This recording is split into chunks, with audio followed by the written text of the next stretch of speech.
Hello again and welcome to another episode of I Want to Talk About This Album. And today it's a very special episode because it's not really special, but it is different. It's noteworthy.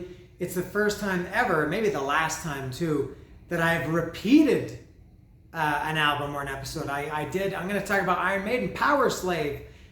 And this is the first, I talked about this, I think last summer. And this is the first time I've ever talked about an album twice. The reason why I want to talk about it again today is because today, on this very day, as I'm speaking, as I'm recording, and as you're watching, unless you're watching it the day after I put it up, today is the 40th anniversary of Powerslave. Today is September 3rd, the album came out in 1984. Today is September 3rd, 2024. I woke up this morning and I knew the anniversary was around. I had seen little things here and there the last couple of days. I always thought this album came out in August 1984, but it was September 3rd. And I woke up this morning and I saw a couple of people post about it. I thought, oh, cool. And I listened to the record, and the actual record, and with headphones and everything. And I thought, man, this is such a great album. And I thought, I'm going to do an episode about it today. I still have 3 episodes. In the industry, we say in the can. I had 3 episodes in the can. I've recorded 3 episodes. One of them was supposed to be published today. I did it a week ago. Everything has moved back because I wanted to do this today, and I'm going to publish it today, which I haven't done for a while. Usually I kind of do them in advance. But I am going to talk about Iron Maiden, Powerslave today. And here it is. And it's already open because as I said, I did talk about this, not just because it's the 40th anniversary, and not just because I love it, but because I really, really love it. This is my, I don't know, I don't have an official list. I do know my top 4 albums, and beyond that, I'm not exactly sure. This is definitely, without a doubt, in my top 10 albums. It could even be as high as number 5. There's no way it's number 1, 2, 3, or 4. That's reserved for 4 other ones, which you may know. But man, oh man, Powerslave is just so good that I really, really felt like, as the show is called, I want to talk about this album. I felt really, really inspired, I guess, to talk about it.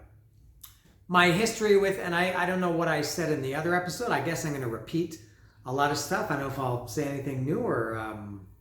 I have no new revelations. I just don't remember what I said in that episode. So this might be repetitive. If you missed that one, there's no need to go and watch it. You can just watch this one if you're watching already. So I have a very long and very deep history with Powerslave and with Iron Maiden. I got into Iron Maiden in The Number of the Beast in 1982. I never did get Peace of Mind, the album. I don't know why. And then I did get Powerslave in 84. I don't know why I skipped Peace of Mind, but I did. I got it later on CD. It was in the 90s, I guess, when I got it on CD. So Powerslave, this came out September 3rd, 1984. There were 2 songs that were released before it came out earlier in the summer. I think 2 Minutes to Midnight was first and Aces High was second.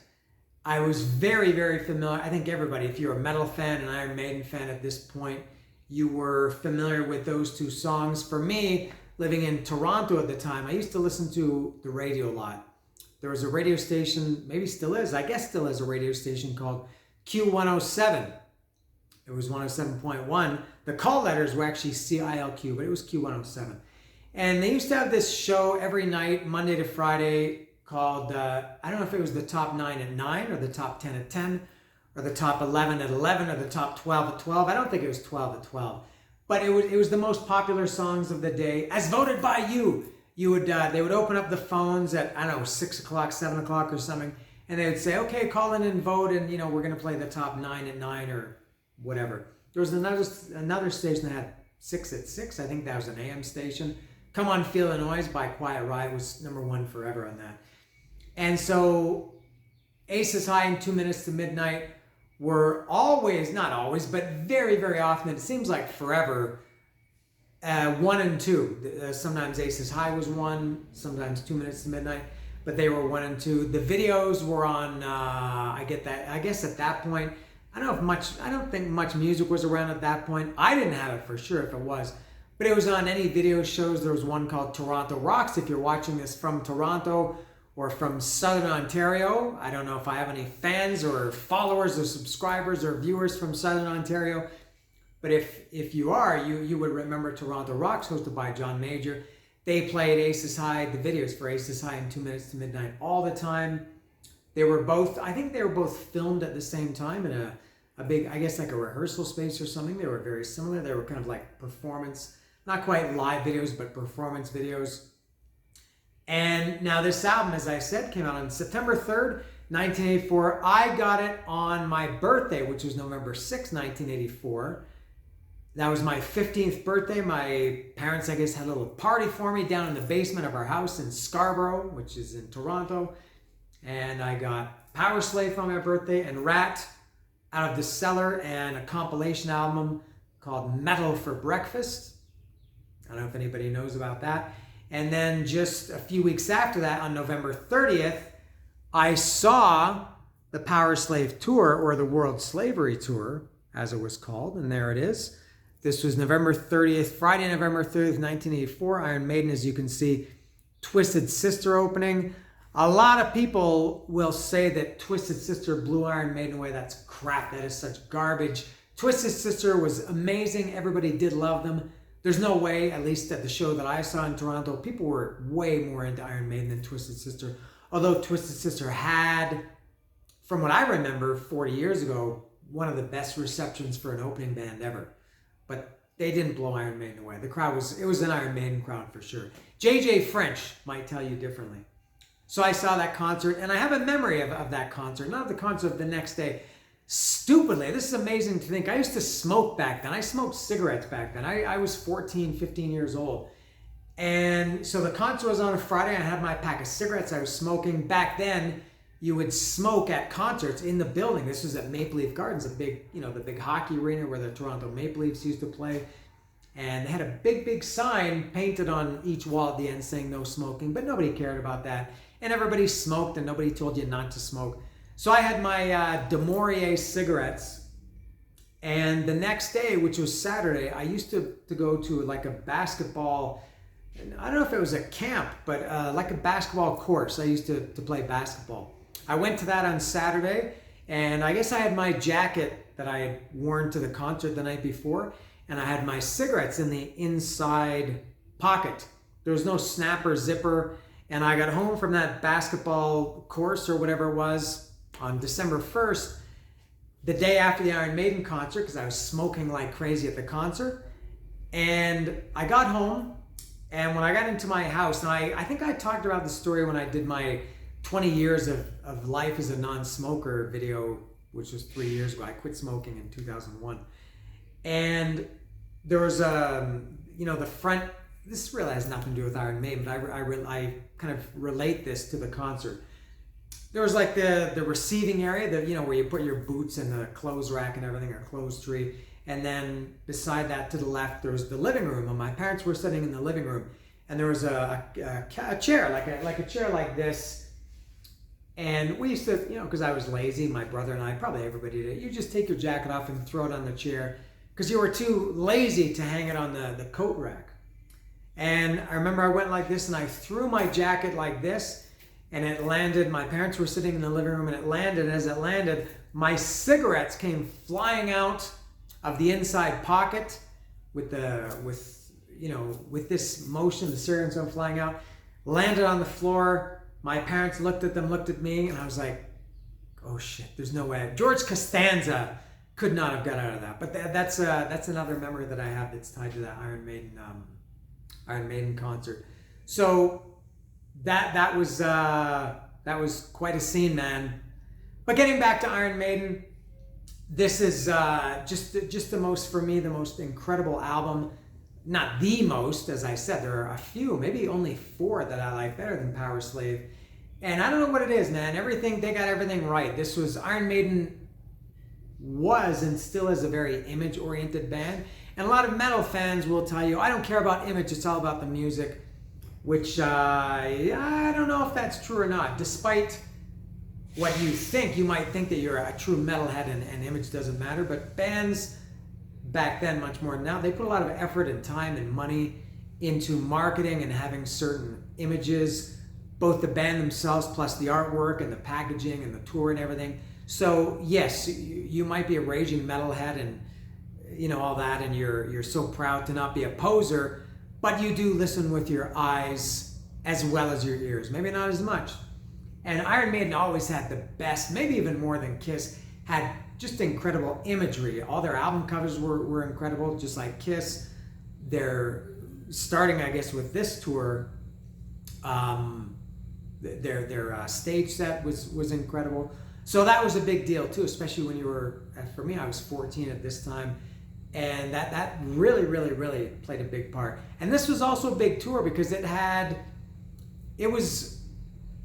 think Iron Maiden was the first metal band, maybe even the first band, and I didn't know what this meant at the time, and I'm still not sure if I know what it is. They played behind the Iron Curtain, which was, they started the tour in the summer of '84 before the record came out. They played in, I don't know, Yugoslavia, a lot of these countries that don't exist anymore. It's on the back of the shirt. Take a look at it. I don't know what other countries are on there, but I just remember Yugoslavia. Poland, I think it was a big deal that Iron Maiden was playing Poland at the time. Russia or the USSR, I don't know.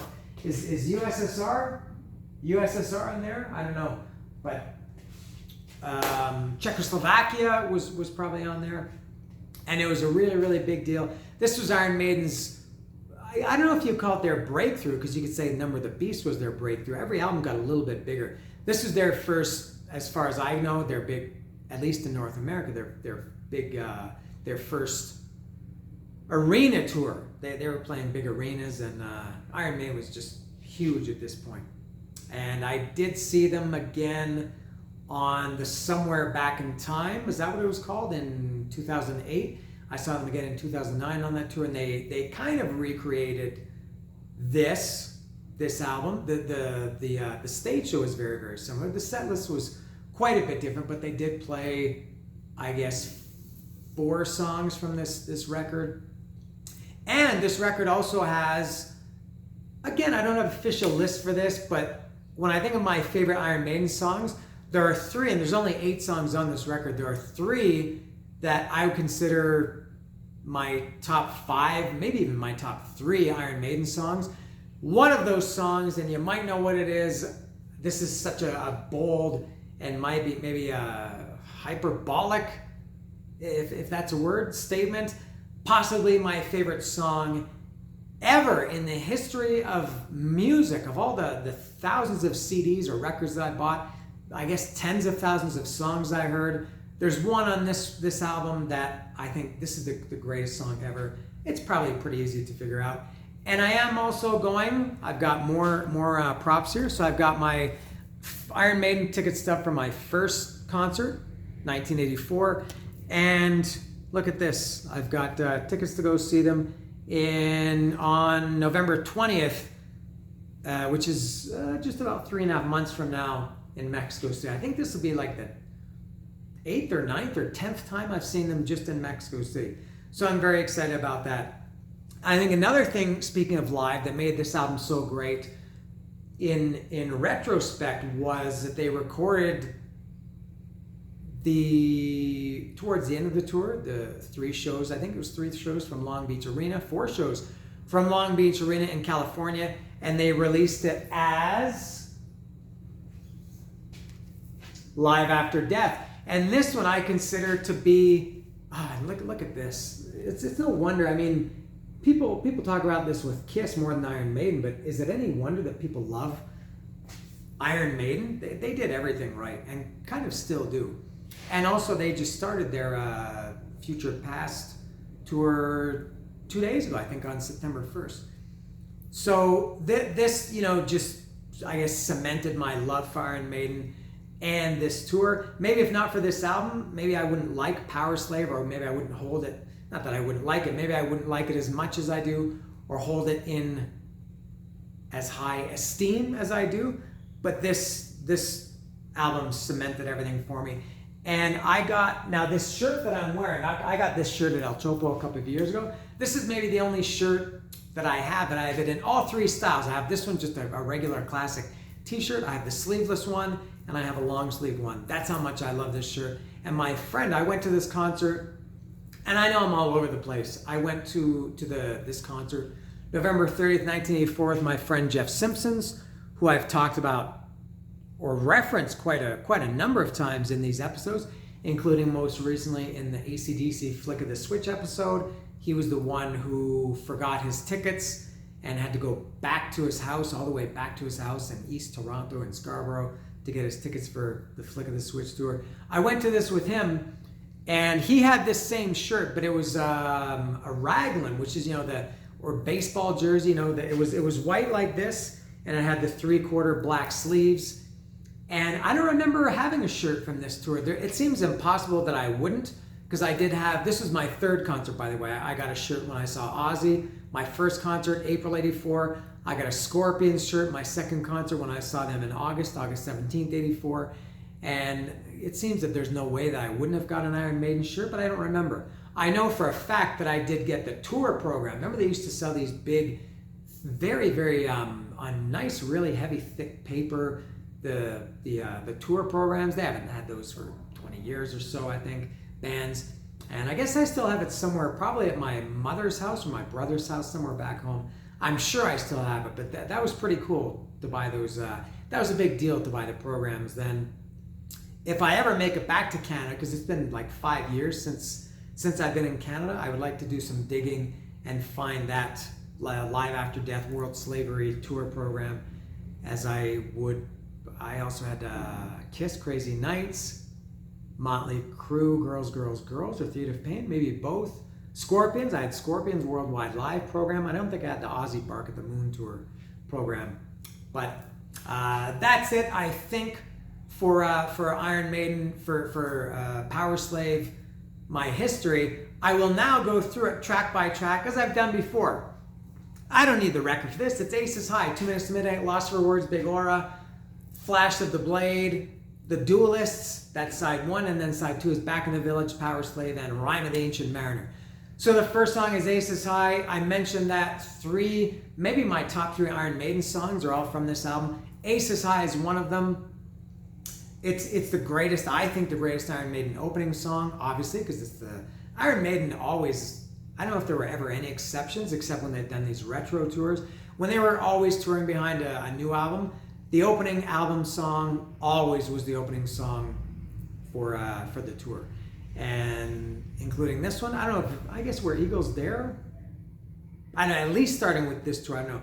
But oh my God, Aces High is just pure energy. And I'm going to probably quote a lot of the lyrics for maybe a lot of these songs. I know this album as well as you can know any album. Jump in the cockpit and start up the engine. Remove all the wheel blocks, there's no time to wait. Did I screw that up already? Sometimes it's hard to start to get the very first one. There goes the siren that warns of the air raid. Then comes the sound of the gun sending flak. Out for the scramble, we've got to get airborne, got to get up for the coming attack. Jump in the cockpit and start up the engines, remove all the wheel block, there's no time to wait. Wait or waste. Gathering speed as we head down the runway. Got to get airborne before it's too late. Running, scrambling, flying, rolling, turning, diving. Doing it again. Going in again, huh? Doing it again. I think I've always sang it as doing it again. Run, live to fly, fly to live. Move into fire at the mainstream of bombers. Let off a sharp burst and then turn away. Roll over, spin round, and come in behind them. Move to their blind sides, then fire it again. Bandits at 8 o'clock. Bandits at 8 o'clock. Move in behind them. 10 Me-109s out of the sun.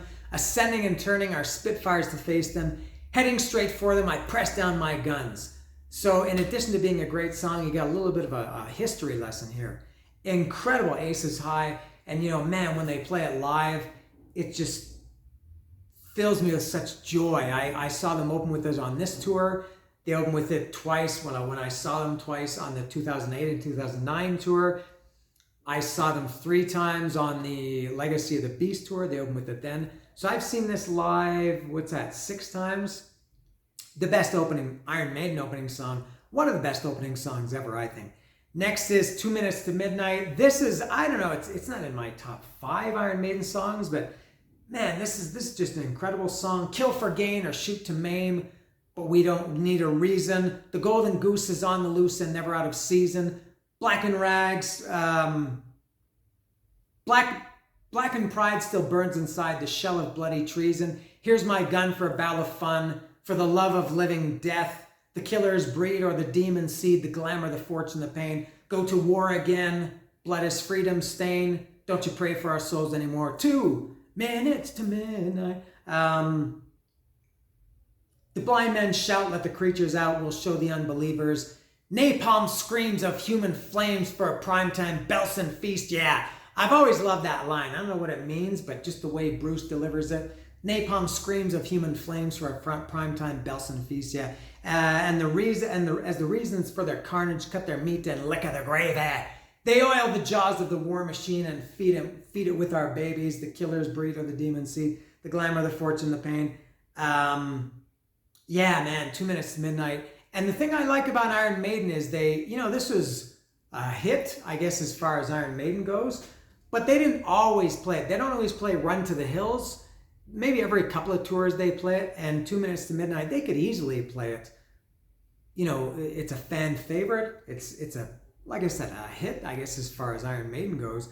But they don't. They're not playing it on this current Future Past tour. Legacy of the Beast, I think they did play it. I think they did. Maybe the tour before that, Book of Souls, I can't remember.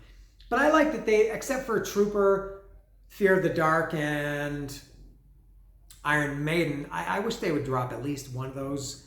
Every tour, they should at least drop one of those. But Iron Maiden does a pretty good job of mixing it up. Not from night to night, they play the same songs, but from tour to tour. Next is Lost for Words, Big Aura. It's an instrumental, and I've said before that it's not that I dislike instrumentals, but they don't generally capture my attention as much as songs with lyrics, because the lyrics is what kind of keeps me interested. I sing along, and that's what keeps me focused. And when there aren't lyrics, I maybe have a tendency to not pay as much attention. Lost for Words, one of my top instrumentals ever. The first one that always comes to mind is Coast to Coast by Scorpions.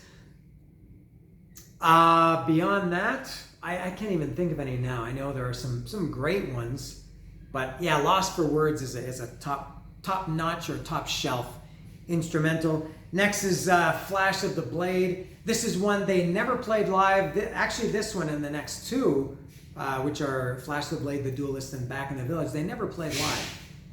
That's 3. They played 5 songs live. They did play Lost for Words briefly at the beginning of this tour, I think in the European leg of it. And all 3 of those songs, Flash the Blade, Duelist, and Back in the Village, I think are incredible Iron Maiden songs. I know a lot of people maybe don't necessarily like Gangland or Invaders or what's the Dinosaur song on Peace of Mind, and on subsequent albums. There's always a song that a lot of people didn't like. I don't know if there's any, I think not too many people who don't like Flash of the Blade, The Duelist, and Back in the Village. I think those are great songs. I can't say as good as anything else on the album, because there are 3 of my favorite songs ever. But man, Flash of the Blade is just incredible. As a young boy chasing dragons with your wooden sword so mighty, you St. George or you David. You're St. George or you David. You're St. George or you're David. That fucked me up. And you always killed the beast. Time changed very quickly, and you had to grow up early. A house in smoking ruins, and the bodies at your feet. You'll die as you lived in a flash of the blade. In a corner, forgotten by no one. You live for the touch, for the feel of the steel. One man and his honor. The smell of resin leather, the steely iron mask. As you cut and thrust and parried at the fencing master's call. He taught you all he ever knew, to fear no mortal man. And now you wreak your vengeance in the screams of evil men. Yeah, you'll die as you live in a flash of the blade. Man, I love that song. Every song is just incredible. Next is, and Bruce Dickinson had, how many credits did he have on here? He had credit or co-writing. 2 Minutes to Midnight. Flash of the Blade was all Bruce, music and lyrics. Back in the Village was Smith Dickinson, and Powerslave was Dickinson. Maybe Bruce Dickinson was really onto something. Next is The Duelist, is the last song on side 1. He threw down the glove. You made the mistake of picking it up. Now you're gone. the choosing of guns or fighting with swords, the choice of weapons is done. He'll tear you apart as soon as you start, you know you don't have a chance. Fight for the honor, fight for the splendor, fight for the pleasure. The Duelist is, again, I mean, what else can I say about the Duelist other than it's incredible, as are all the songs. Next is Back in the Village. This is, again, this could be, I feel like this could be in my top 5 Iron Maiden songs too. Of the 3, let's say, dark horses or deep tracks, whatever, that they never played live. Back in the Village is, yeah, it's my favorite for sure. I'd say Flash and the Blade is second and Duelist is third. Back in the Village, that opening riff, Iron Maiden, at this point, they were still into riffs. I think in kind of subsequent albums, they kind of got away from that, and in recent albums, they have guitar, but they don't really have what I would call riffs. Back in the Village could have been a great opening song too. I guess back then when you had records, I've talked about this before, you had 2 chances to kind of open. You know, you had the opening song and then you open side 2 with another energetic song. Bon Jovi did very well with that with side 1 of Slippery When Wet was Let It Rock, and side 2 was Raise Your Hands, a good opening song of the second side. And Back in the Village is like that too. I know why I'm talking about Bon Jovi all of a sudden. Turn the spotlight on the people, switch the dial and eat the worm. Take your chances, kill the engines. Take your chances, kill the engines. How could I screw this up? Take your chances, kill the engines, drop your bombs and let it burn. White flags shot to ribbons, the truce is black and burned. Shell shocked in the kitchen, tables overturned. Back in the village, I'm back in the village, I'm back in the village again. Throwing dice now, rolling loaded. I see 6s all the way. In a black hole, and I'm spinning as my wings get shot away. Questions are a burden, and answers a prison for oneself. Shell shocked. Is it shell shocked in the kitchen again? Hard to read these lyrics. They're so small and. It is shell shocked in the kitchen. Tables start to burn again. But slow we walk into the valley, but still we walk into the valley. And others tried to kill the inner flame. We're burning brighter than before. I don't have a number, I am a name, which is reminiscent of The Prisoner from 2 albums earlier on The Number of the Beast. Next is Powerslave. This is probably my second favorite Iron Maiden song in their catalog. This song is just such a masterpiece. It's got the classic Iron Maiden gallop, which Iron Maiden has missed, I would say, for the last, I don't know how many albums. And this song is quite dark. It's not heavy, but I feel it has a kind of a dark, sinister vibe to it, musically and maybe lyrically. And visually, Bruce Dickinson used to wear the the mask when he sang it. And I've talked about this before. I love guitar solos, but off the top of my head, I can't necessarily remember guitar solos, but I do remember the dueling solos, and it was always Adrian Smith and Dave Murray going back and forth. Maybe my favorite Iron Maiden solos are in Powerslave. Love them, and I think especially when I watched this on the Live After Death, and I've got it somewhere here. They put out on video a couple years later as a company. A year later, as accompaniment to the Live After Death album, just watching them do that live and the fire going up, and also, I'll get to that. There's something else I was going to say. I'll see if I can remember to get to that later. But yeah, man, Powerslave. It's not quite.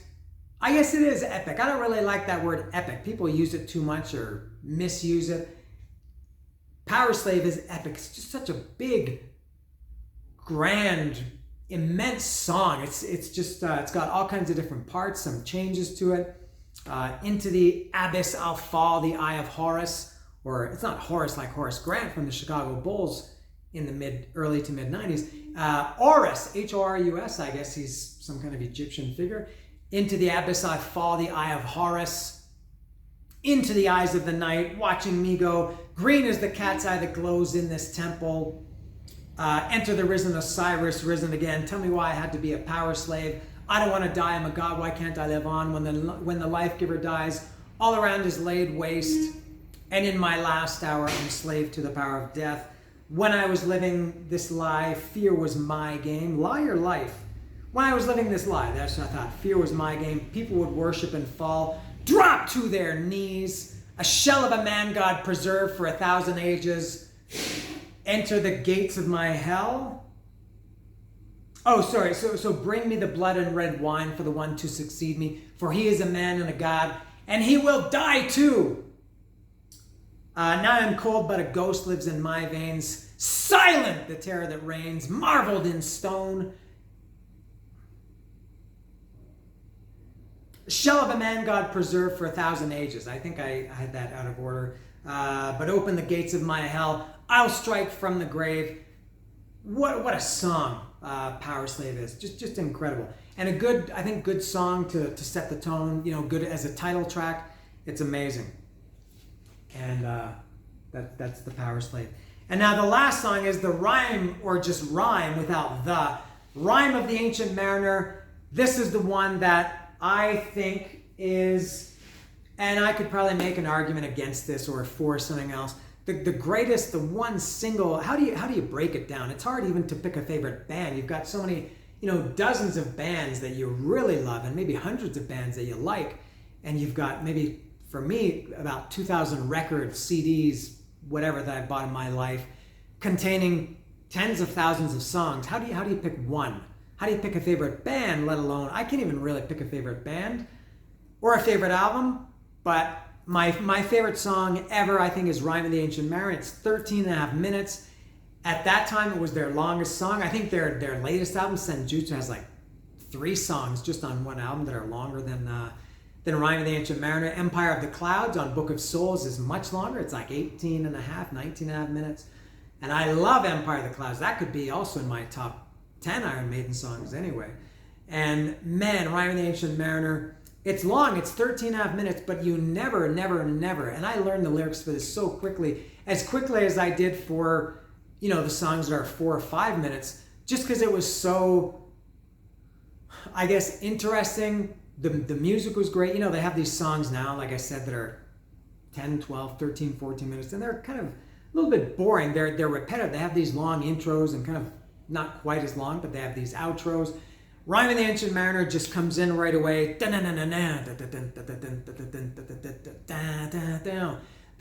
lyrics or the vocals come in probably within 15 or 20 seconds. It's got so many changes. It tells a story. It's got so many changes. It's quiet. It's loud. It's up tempo. It's a little bit slower. It's aggressive. It's a little bit mellow. It's got everything. The lyrics are just incredible.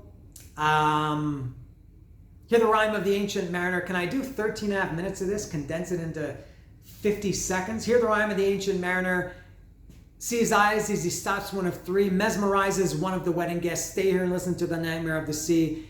And the music plays on as the bride passes by, caught by a spell, and the mariner tells his tale. See, now I forget. When I'm singing along, and the mariner tells his tale.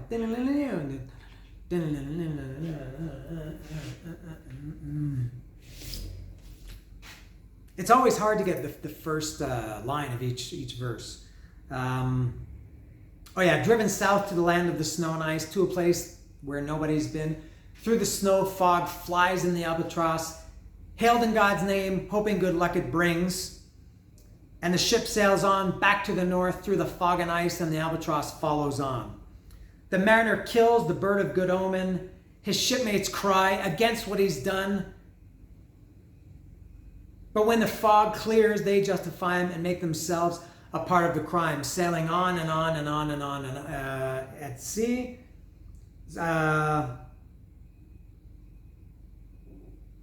Across the sea, sailing on and on and on and north till all is calm. The albatross begins with its vengeance. A terrible curse, a thirst has begun.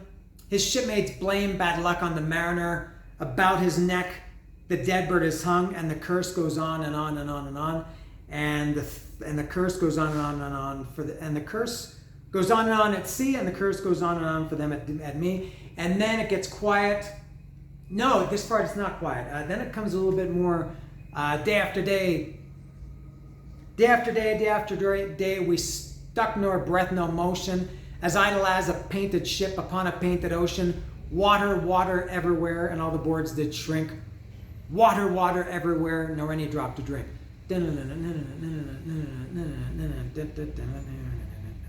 And then comes the then it kind of breaks down a little bit. There calls the mariner. There comes the ship on the line. But how can she sail with no wind in her sails and no tide? See, onward she comes, onward she nears out of the sun. See, she has no crew, she has no life. Wait, but there's two. Death and she, life and death, they throw their dice to the crew. She wins the mariner and he belongs to her now. Then, crew one by one, they drop down dead. 200 men. She, life and death. She lets him live, her chosen one. Then the spoken word part, this kind of narration. And I don't know who that is. I've never heard in all these years who does the narration. This, I think, is directly an outtake from the poem by Samuel Taylor Coleridge. And it's spoken word. And this was so great when they did this live, and Bruce would leave the stage and the fog or the dry ice would come up. The lights would come down. And one after one by the star-dogged moon, too quick for a groan nor sigh, each turned his face with a ghastly pang and cursed me with his eye. 4 times 50 living men, and I heard nor sigh nor groan. With heavy thump, a lifeless lump, they dropped down one by one. And then it remains quiet for a bit, and it kind of goes up and down, and you get this feeling of this kind of a ship heaving in the sea. And then all of a sudden it picks up again musically, and just the spirit or the mood picks up again, and it gets a little bit up tempo. The curse, it lives on in their eyes. The mariner, he'd wish he died along with the sea creatures, but they lived on, so did he. And by the light of the moon, he prayed for their beauty, not doom. With heart he blesses them, God's creatures, all of them too. Then the spell starts to break, and now it's getting a little bit more dramatic. Then the spell starts to break. The albatross falls from his neck, sinks down like lead into the sea. Then down and fall comes the rain. And the song just explodes and goes to the next level here. And just again, when they play this live, maybe one of my favorite live songs ever again by any band, the song just explodes, and when you watch it live, there's these explosions coming off up in the lighting truss. Hear the groans of the long dead seamen. See them stir as they start to rise, bodies lifted by good spirits, none of them speaking their lifeless in their eyes. And revenge is still sought. Penance starts again, cast into a trance, and the mariner, and the nightmare carries on. Now the curse is finally lifted, and the mariner sights his home. Spirits go from the long dead body, form their own light, and the mariner is left alone. And then a boat came sailing towards him. It was a joy he could not believe. The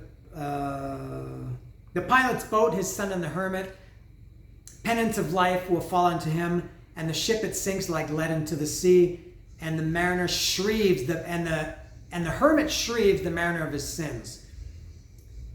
The mariner's bound to tell of his story. Now they're wrapping up the story. The mariner's bound to tell of his story, to tell his tale wherever he goes, to teach his word by his own example, that we must love all things that God made. It's amazing that I always thought that was incredible, even when I was a dumb 14-year-old.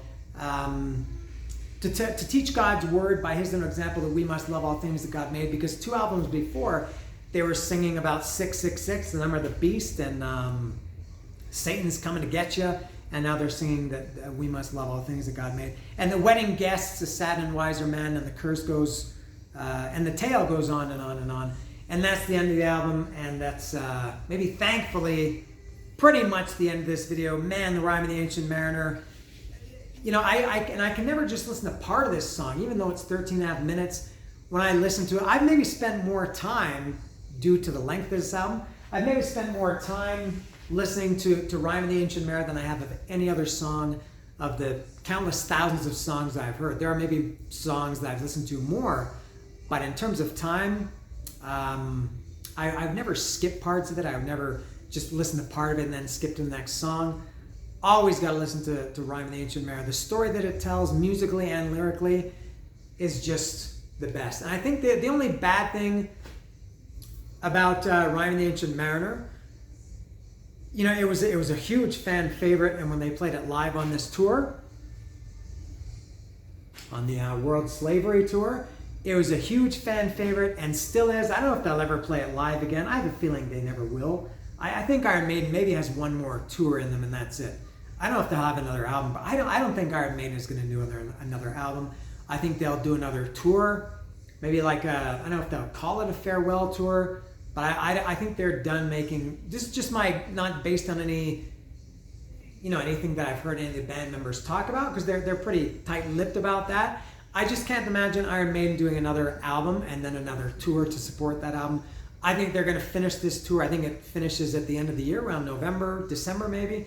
And maybe they'll take some time off, and then I think they'll do a proper, you know, they do these, although they're kind of doing it now, the retro tours. I think they'll do one last tour. Maybe they'll play the Rhyme of the Ancient Mariner, but it's maybe too long to add.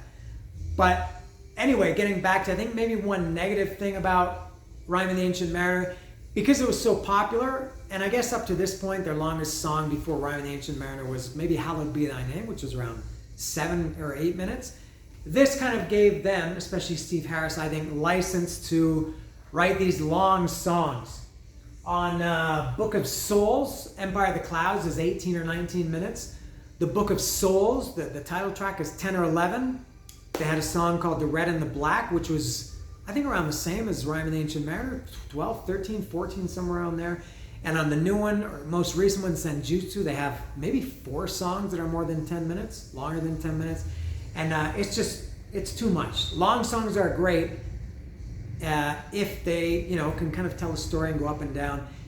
It's kind of like with movies too. You know, there are long movies that don't feel long, and there are short movies that feel long just because of the material. So maybe that's a small thing. Nah, I can't say a small. I take that back. I don't want to say anything bad about Rhyme of the Ancient Mariner. So that's it. Oh, just incredible. And I didn't really talk about the album cover. I don't know if it's very hard to pick a favorite Iron Maiden cover. Something that was unique about this at the time, I just remember this now, they had the Iron Maiden logo up here, and isn't that one of the best fonts ever? I love that font. This is the first Iron Maiden album that didn't have the logo in red across the full width of the album. And also a little bit, not maybe, you know, it's more colorful. Their album covers were kind of dark. Colorfully, I mean dark. But so much little detail in here. I think this is also the first record that, and I can't read it because it's too, the light is not the best, but there's all kinds of, everybody knows this. There's no secret here. There's all kinds of little inside jokes written in there. And by the way, there's the inner sleeve. What's my favorite Iron Maiden album cover? I always think it's Number of the Beast. No, I always think it's Somewhere in Time. Maybe Number of the Beast. Maybe this one. I'm not sure. And it's kind of funny how the music, the quality, or what do you think about the music and what do you think of the album cover? They're usually in line. Great album covers tend to represent great albums, and the albums maybe you're not so crazy about, you're probably also not so crazy about the album cover. That could apply to Kiss also. Kiss and Motorhead for sure. I know about other bands. But I've made this really, really long already, so I will wrap it up by saying happy 40th anniversary to really one of my just very, very top albums ever. And it is Iron Maiden, Powerslave. Yes!